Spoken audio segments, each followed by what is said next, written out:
So hello and welcome everyone to our webinar today, where we're going to be delving into the changes to the recently revised Virtual Care Guideline. So I am Sharia Ali. I am the Interim SLP Practice Advisor at ACSLPA, and I'm joined today by Cheryl Blair, who is the Audiology Practice Advisor, and she'll be presenting a little bit later on. Some housekeeping notes before we get started. This presentation is being recorded, and it'll be available on ACSLPA's YouTube channel in about a week. You'll also notice that your audio and video are turned off, and they'll remain off for the duration of the webinar, but the chat is available to you if you have any questions at any time. That being said, we will have some time for questions at the end of the presentation, so feel free to type in any questions as they arise for you. Also, our operations coordinator and resident tech expert, Mackenzie, is also on the webinar. So if you're having any technical difficulties at any time, let us know in the chat and Mackenzie will be happy to help you troubleshoot. So in this webinar, we will give an overview of the revised Virtual Care Guideline, highlight the major changes that members need to be aware of and the rationale for those changes, and give some clarity on the responsibilities of members when providing virtual care to clients. So first, just a really quick reminder on the functions of key college documents and how they work together. So the standards of practice are the hard and fast rules and expectations that define the minimum level of performance that members are expected to demonstrate. So if there's ever a complaint or a concern that came forward about someone's practice, the college would look at the standards of practice and determine whether the member had met those or not. So it's really important to be aware of them. Guidelines, on the other hand, are a little more flexible. They provide some suggestions on ways to meet the standards of practice, dependent on the clinical context you find yourself in.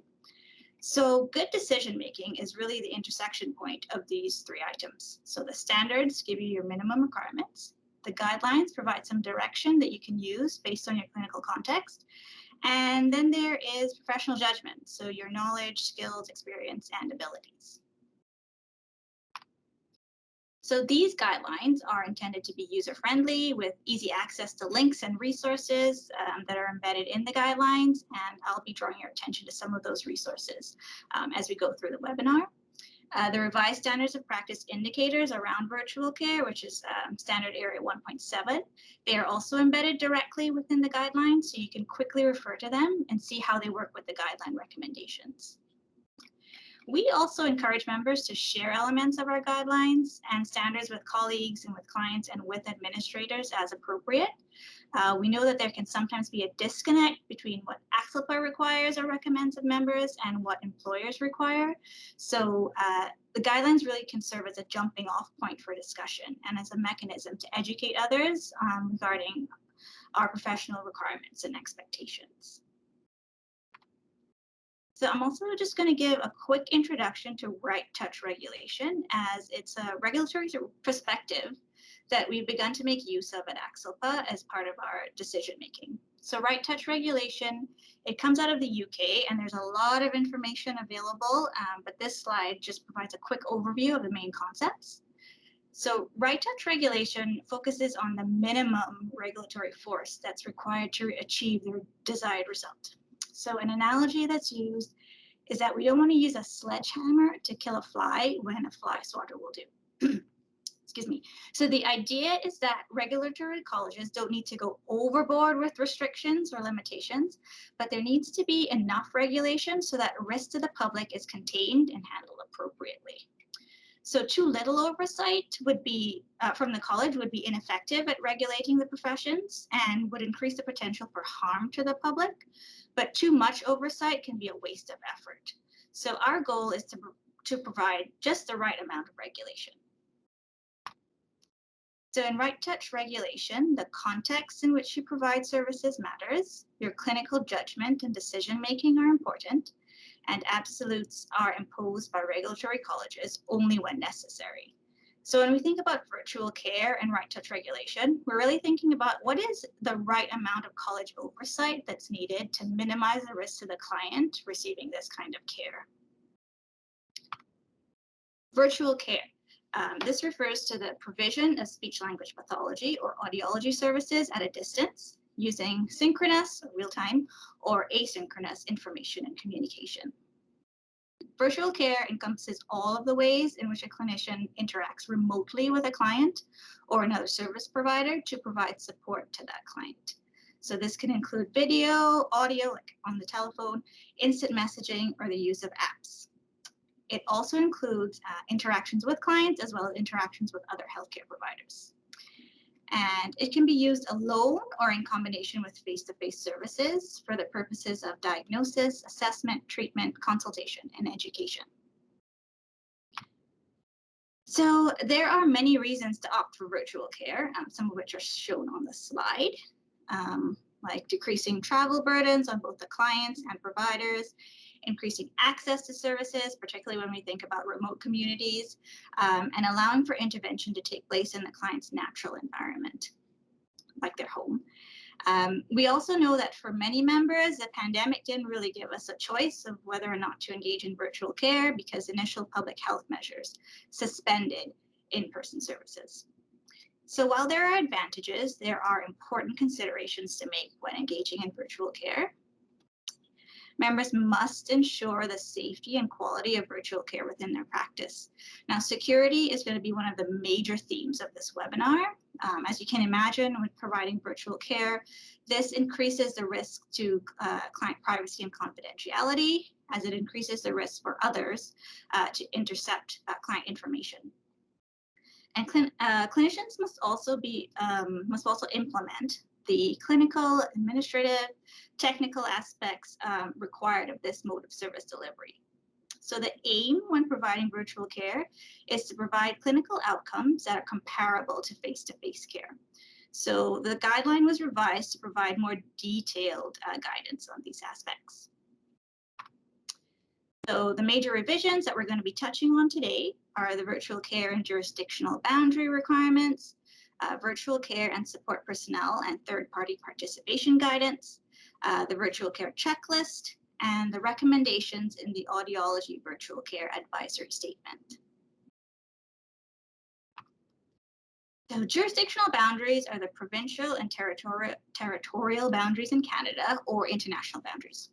So this handy matrix explains the requirements of SLPs and audiologists when practicing across boundaries. So on the top, we see that the SLP or audiologist can be in Alberta, or they can be outside of Alberta. And down the side, the client can be in Alberta or outside of Alberta. And importantly, even when services are taking place virtually, we're still considering the physical location of the client and the place of registration of the clinician when we apply these rules. So when the clinician and the client are both in Alberta, practice can of course proceed as long as the clinician is a member in good standing with ACSLPA. If the clinician is registered and resides outside of Alberta and wants to provide services to a client in Alberta, they must first register with ACSLPA. So regulation of practice when both the clinician and the client are outside of Alberta is blacked out because that is outside of the jurisdiction of ACSLPA. But the situation we get the most questions about is this one. So where the SLP or the audiologist is registered with ACSLPA and they want to provide services for clients outside of Alberta. So we'll take a look at this situation a little more closely. So when an ACSLPA registered clinician wants to provide services for a client outside of Alberta, there are two scenarios that might arise. The client might be in a jurisdiction where the professions are regulated. So like in the other Canadian provinces with regulatory colleges like Ontario, Quebec, or BC, or even in the United States where the individual states have licensing boards for SLPs and audiologists.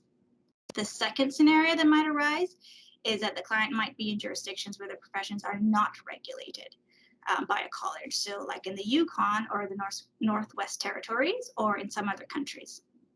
So in jurisdictions where the professions are regulated, members must practice in compliance with the regulatory body of the jurisdiction that the client is physically in, regardless of the duration. So duration might be very short term, like a client's on vacation for 2 weeks and they want to continue with their therapy while they're on vacation, or it might be longer term, like a client who resides for months in another province due to, say, a custody arrangement. So members should take steps to inform themselves of the requirements to practice of the regulatory college of the jurisdiction, again, that their client is physically in. You can do that by contacting the regulatory college in question or taking a look at their website. Some regulatory bodies, like ACSLPA, offer a courtesy registration or a temporary registration for short-term practice. And with that, there's a limit on the number of practice hours. So ACSLPA's courtesy registration form is shown on the slide on the right, and there's a link at the bottom, just to give you an idea of the process. So you might be asked about the duration of practice or the reason for practice when you're registering for a courtesy registration in another jurisdiction. Now, courtesy and temporary registrations are an option, but it doesn't happen automatically. So you will need to check with the regulatory college of the jurisdiction that you want to practice in. In addition, if practicing in another jurisdiction is a route that you think you'll be taking, it's important to review the terms of your liability insurance to ensure coverage of claims that might arise in other jurisdictions. And this is particularly important for international jurisdictions. And it's just a good idea in general to check the terms of your liability insurance, even if you're not working across jurisdictional boundaries, just to ensure that they do cover virtual services. So in jurisdictions where the professions are not regulated, members should check in with the local government bodies or any professional associations regarding the requirements to practice. So with regard to support personnel and virtual care, the guideline outlines that support personnel can engage in virtual care, provided that the appropriate supervision requirements are met, and these are outlined in Standards of Practice 4.4 around clinical supervision. It should ensure that the support personnel has been deemed competent with both the services that will be provided virtually and the technology that's going to be used to provide the virtual services. Third parties can be family members, caregivers, other healthcare professionals, or other staff who provide support and assistance to clients. For example, an education assistant in the client's classroom. So they may be in the same or a different location from the client. And third parties are allowed to participate in virtual care, again, with the requirement that they have the necessary competencies and skills to provide the assistance that's needed. This is particularly important if there are risks associated with the activity in question, or if any restricted activities are involved.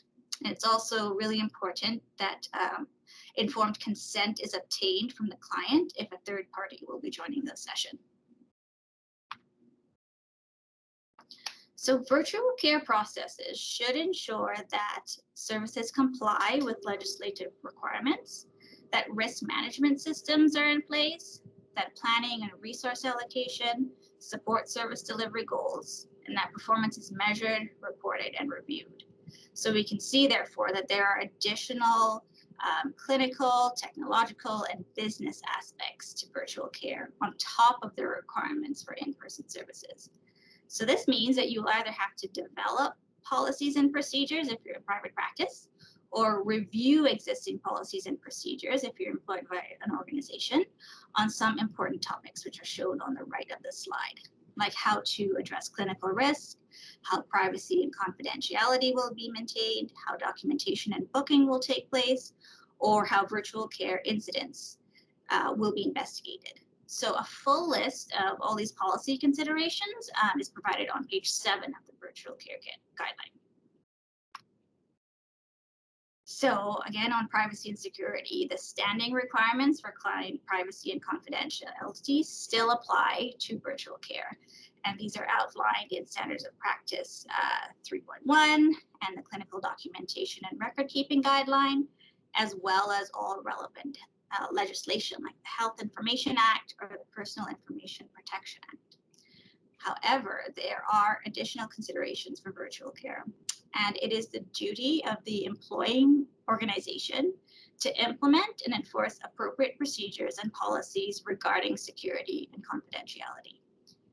So reasonable steps must be taken to ensure security measures are in place for protecting and controlling access to client data from misuse, interference, and loss, as well as unauthorized access, modification, or disclosure. So there should be secure data transmission, for example, through end-to-end encryption or the use of a VPN or virtual private network. There should also be security of access when virtual care technology is being used, for example, requiring users to authenticate by inputting a password or other forms of identification. There should also be secure data storage and retention of any information generated from the virtual care session, including video or audio recordings. In addition, the destruction of images, audio, or clinical files must follow procedures outlined in the clinical documentation and record-keeping guideline. So confidentiality also has to be maintained during the disposal process. So for example, files should be permanently purged from a computer hard drive, as simply deleting them won't be adequate, as they can be reconstructed. So with regard to informed consent and virtual care, informed consent must be obtained prior to engaging in virtual care. And the informed consent process should cover the risks and benefits of virtual care, how virtual care will be used in the client's individual circumstances, any safeguards that are in place, particularly again around privacy and confidentiality, and possible alternatives. And the informed consent process should also cover the potential for capturing and recording images, audio, or video.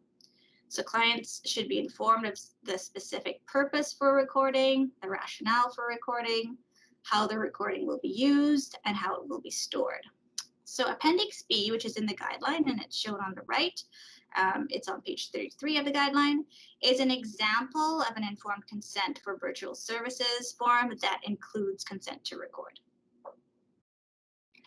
Another important point to note here is that in situations where the client collects and wants to share images or audio or video recordings with the client, with the clinician, it is still the clinician's responsibility to make sure that the client is aware of privacy and safety considerations when the client wants to share clinical recordings.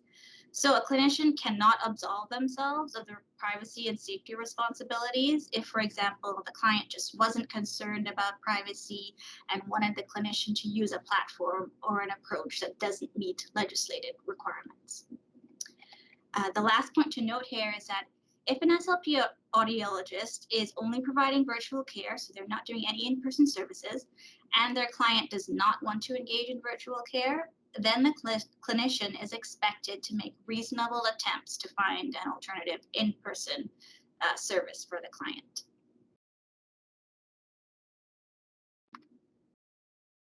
So ACSLPA doesn't recommend or endorse any specific platforms for virtual care. However, the guideline does outline the considerations that should be taken into account when selecting a platform, and these are shown on the slide. So detailed information on what to look for in each area is detailed on page 11 of the guideline. But just to give some examples of some considerations, for security, for example, you'd want to consider if the technology that you're using ensures privacy and confidentiality. How is information stored and shared with vendors? Does it comply with required legislation? In terms of functionality, you'll be thinking of, does this technology allow you to achieve what you need to clinically? Regarding access, questions to ask include, does the platform work across devices like computers, tablets, and smartphones? Does it operate in the same way irrespective of the age of the devices? Will it require installation or downloads, particularly on the part of the client? Does the provider offer support to troubleshoot technical issues? With regard to ease of use, we're thinking about, is the platform user-friendly? What are the steps to logging in, to accessing the virtual space and using the features? Also, does the platform manage scheduling and booking? Can it send an appointment reminder? And other considerations include integration or compatibility with other systems, or if the platform is adaptable to needs over time. And of course, again, platforms' privacy and security are of paramount importance. So be mindful that whatever platform is selected, that it keeps you in compliance with relevant privacy legislation. So clinicians who work in private practice need to comply with the Personal Information Protection Act, or PIPA. Healthcare workers need to comply with the Health Information Act. And those who work in education need to comply with the Freedom of Information and Protection of Privacy Act. And importantly, if virtual care is going to be provided across provincial boundaries, then the Personal Information Protection and Electronic Documents Act, which is a federal law, might apply. And also, ideally, virtual clinical information should be stored in a secure cloud that is housed in Canada. Any information that is stored in another country is subject to the laws of that jurisdiction. So for example, information that's housed on a server in the US could be subject to the Patriot Act, which impacts who has access to that information. So information about where the cloud technology is housed should be disclosed to clients. So ACSLPA also doesn't make any specific recommendations around which equipment to use, but there are some considerations shown on the slide. So it's important to have sufficient internet speed to avoid disruptions to audio and video. So an Ethernet cable may provide a more stable internet connection as opposed to using Wi-Fi. And while smart devices like your smartphone that have video capabilities are convenient, we recommend using dedicated video conferencing equipment. So using a separate webcam from the one that might be built into your laptop is recommended, as this will provide better image quality for the purpose of virtual care. Also, when you're selecting a webcam, some things to consider are the field of view that's required and maybe the need to zoom in and out depending on the activities. You may also want to consider multiple cameras to show different angles, again, depending on what activities you'll be doing. Also, be mindful to keep your camera close to eye level to create the perception of eye contact during conversation. Of course, audio quality is also important, especially for activities that require good audibility and precise sound protection. So an external or standalone headset is recommended for the best quality audio. And also, it allows for the distance between the microphone and the speaker's mouth to stay constant regardless of their position. And headsets also reduce feedback and echo. Another aspect that might help to optimize virtual care sessions is having remote access so that the clinician can control the client's camera. But of course, again, if that is a route you're going to be taking, there needs to be vigorous security controls in place. So with all the other considerations that need to be made, it can be easy to overlook the actual consultation setting. So some environmental considerations for virtual sessions are shown on this slide. So an appropriate space for virtual care has a quiet room. It's ideally a private room that will be free of interruptions from background noise, and a carpeted room may have better acoustics. So private space is also necessary to protect the privacy and dignity of clients, to ensure that any health or medical information discussed during the session remains private. We recommend a plain background with no distractions, good lighting, natural lighting if possible, and no bright lights behind the provider. You should also consider the setup of your space so that you have ready access to any equipment or resources you may need during the virtual session. You should also ensure that no confidential information or medical images are visible to the client. Clients should also be encouraged to use a private room where they won't be disturbed with adequate lighting and minimal background noise. So the decision of whether to use virtual care with a client really needs to be made on a case-by-case and a day-to-day basis. So whether the client is a good fit or a poor fit for virtual care really hinges on a number of aspects, and that includes their access to technology, whether there is a support person in the client's environment who can competently and safely assist with virtual sessions, whether there is evidence to support using technology for the particular assessment or intervention goal, the risk of adverse events as compared to face-to-face, risk of adverse events in virtual services as compared to face-to-face services, the validity and reliability of the virtual versions of any assessment or treatment activities, whether the client's comprehension, literacy, or intelligibility will impact virtual care, and the client's skill and competence with using technology. So all of these factors are outlined in a lot of detail on page 15 of the guideline. So finally, before I pass the mic to Cheryl, I'd just like to bring your attention to the virtual care checklist, which is available on pages 25 to 32 of the guideline. So this checklist is designed to guide members as they consider or implement virtual care. So it walks through all aspects of the virtual care process and gives step-by-step guidance in each area. And of course, adaptations might be required based on your workplace, but I'd highly recommend taking a look at it, whether you're in private practice or you work for an organization, so you can make sure you're ticking all the boxes. And I'll just show you very quickly what it looks like. So there's our virtual care guideline. I will scroll down to the appendix. And so as you can see, for each aspect, it goes into a lot of detail of what's required. You can tick off whether you've completed it or not, make any notes. So it is really a really handy checklist if implementing virtual care seems daunting. This is a good place to start, and have had some feedback from members that have used it and found it very helpful. So Cheryl, I will pass things over to you to discuss the Audiology Virtual Care Advisor Statement. Okay. Hi, everyone. So you'll still control the slides there, Sharia? Yes, just tell me when you want to move ahead. Okay, thank you. So you likely, all of the audiologists attending this session probably has seen the virtual care advisory statement for audiology. And I just want to briefly go through that. There's been a few updates. So this advisory statement that we have walks through some of the areas listed here, and advances in technology starts to allow for some latitude in providing these services virtually. Okay, Sharia. You can go to the next one. So let's talk about each one just very briefly. First of all, otoscopy is a restricted activity in the province of Alberta.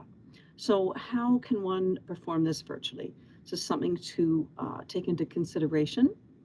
The restricted part of the activity, according to the Health Professions Act, indicates that nothing can be inserted beyond the cartilaginous portion of the ear canal. So when you have a speculum and you're putting that into the ear canal, how do you know that it's not being put beyond this cartilaginous portion if not done by someone trained? So are you going to use a support personnel who is supervised by an audiologist, or is someone else going to do that restricted activity? And how do you ensure that the speculum is not going beyond this cartilaginous portion of the ear canal? These are things to consider and when providing virtual audiology care services. Next, Sharia. So with hearing testing, how can you perform diagnostic audiology virtually? Again, are you going to be working with support personnel, or will you be working with a computer or tablet-based audiometer? Does the software or equipment that you're using comply with ANSI standards? Does the software allow you to deliver bone and air conduction pure tone audiometry? Does it allow you to provide speech testing? What are you actually trying to accomplish with virtual care when using hearing testing? Next, Sharia. There's a lot of factors to consider when you're trying to do an actual initial hearing aid fitting virtually. This can be quite tricky. How are you going to fit those hearing aids? How is the fitting going to be verified? It's pretty tricky to do virtually. How will the fitting be followed up? And is your client aware of possible third-party coverage restrictions when you're doing this activity virtually? Okay, And that's all I have. I just wanted to briefly go over the advisory statement and just draw your attention to these areas that have to be given extra consideration if you're going to try and do them virtually. Okay, Sharia, back to you. Okay, so those are the ends of our presentation slides. If you have any questions or require any clarification on the guidelines, you can always get in contact or email your practice advisor, or also our deputy registrar, Susan Raffett, who is also on the call today as well. And now we have some time for questions. I see one in the chat already. And Susan, maybe I'll immediately hand that one over to you, because it's the person is asking, the member is asking, how long can you keep a recording? How long are written consents for recordings valid for? Great. Okay, can you hear me? Yes. Okay, perfect. Yeah, so good questions. How long can you keep a recording? I think the issue here is really how long do you need the recording? Like, what is the purpose of the recording? And you know, if you're recording a visit because you want to share that back with the family, or you want to look at it again because you want to do some review and perhaps, you know, some documenting of responses on the that the client made during the session, that kind of thing, then you might want to keep that for a limited duration. But once the usefulness of that is no longer really there, then the recommendation would be to get rid of it. And I think, to be clear with families, you know, if you are recording, why are you recording, and roughly for how long do you think you're going to be keeping it? If, on the other hand, you're keeping something, say, for educational purposes, and the family has given you consent to utilize something that you've recorded because, for instance, you teach a course or something, and you want to be able to share some of that information, that's a different kind of you know, purpose. So you have to be really clear about the purpose of that recording, and you might need a different type of a consent. We don't require people to keep all of the recordings and consider that to be part of the record. Once you've, you know, recorded or done a virtual session, you still keep notes about each session like you normally would. And so that recording does not have to become part of the record per se. You know, if it is part of your actual formal record, like your chart, then there are requirements around how long you keep all of those pieces in our clinical documentation and record keeping guideline and there's a section on record retention. But typically, I don't think that these kinds of recordings are kept with, you know, thinking that they're going to be part of the ongoing record. In terms of how long you have, or how long a consent is good for, I think I would go back to our informed consent guideline and informed consent for services guideline. Basically, you're getting informed consent for any sort of treatment you're doing, and then if there's a sudden shift in treatment, or a sudden shift, or you're moving on to a very different aspect of treatment, you might then have another conversation with the family about, okay, now we're going to be moving into doing something very different, and here's the plan for treatment. Are you in agreement with this? And you might get another consent. You might make another notation about that in your file. And if you have a form, you might use it. You don't have to have a form, if you'll remember. Consent and informed consent is all about the dialogue, much more so than about the form, right? So the form is there to help you and guide you, and you can use it if you want to. But it's not that anybody's saying you have to have a form signed every so many, you know, days, months, or whatever. So I hope that helps. If folks have other questions about that, certainly you can approach us directly.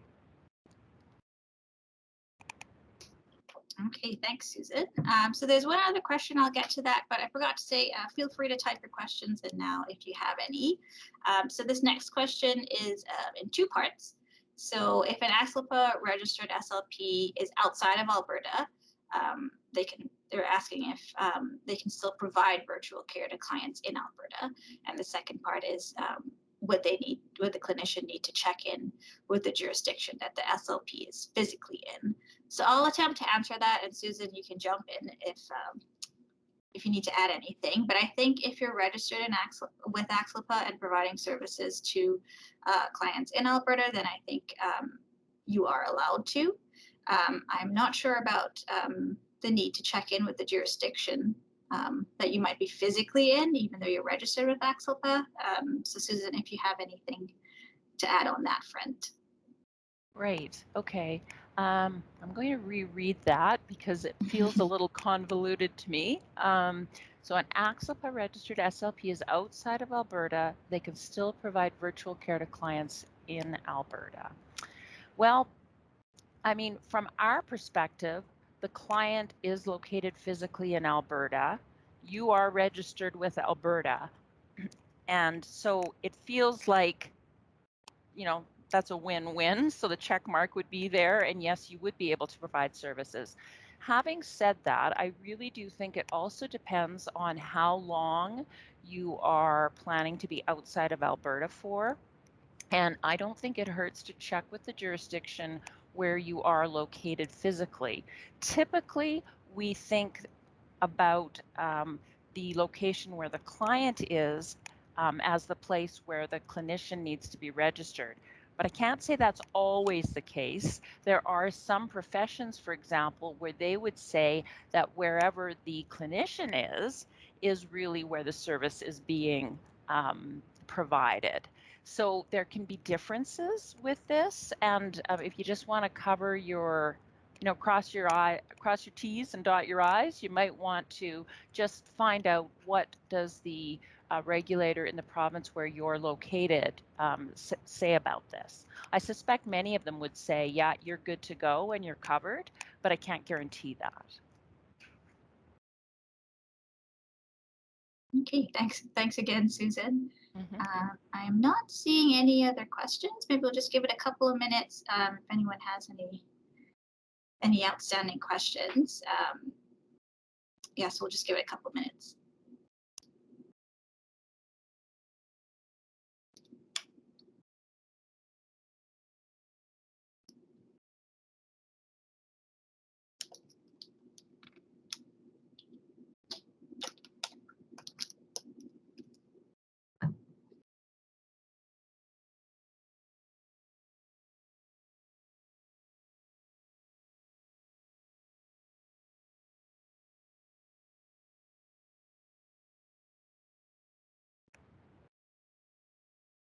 I think we have a quiet group today. I'm not seeing any of the typing bubbles showing up.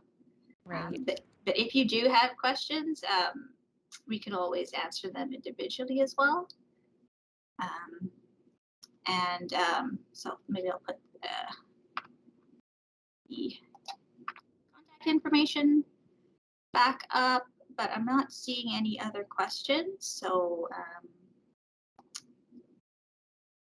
maybe we will call it a day at that.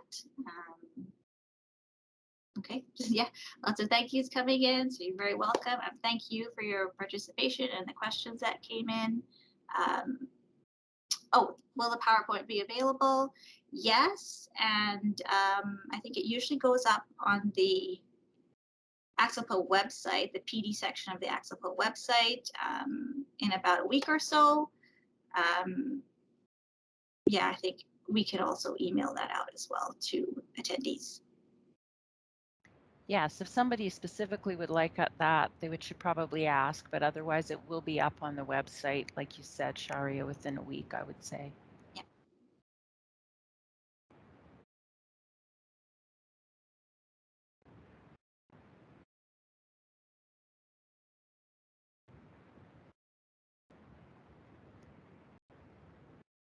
I think that covers it then, hey?